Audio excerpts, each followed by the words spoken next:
বানানোর জন্য নিয়েছি পেঁয়াজ কুচি, রসুন কুচি, ধনিয়া পাতা কুচি, লঙ্কা কুচি, লবণ, আর এখানে নিয়েছি ময়দা আর এই বিস্কুটের গুঁড়ো, রোজ বিস্কুটের গুঁড়ো নিয়েছি, আর নিয়েছি একটা ডিম, সিদ্ধ ডিম, 5টা ডিম নিয়েছি। এই ডিমগুলো দিয়ে আমি ঠিক আন্ডার ললিপপ বানাবো। আর নিয়েছি সিদ্ধ আলু, ডিমগুলো গ্রেট করে নিচ্ছি।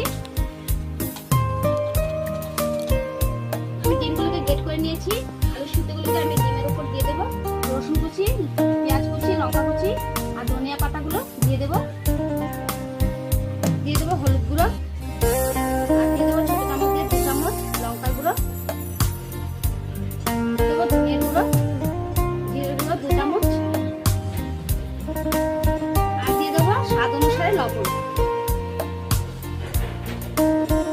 আর দিয়ে দেবো ময়দা, পরিমাণ মতন ময়দা দিয়ে দেবো। সবগুলো উপকরণ ভালো করে মিশিয়ে মেখে নেব।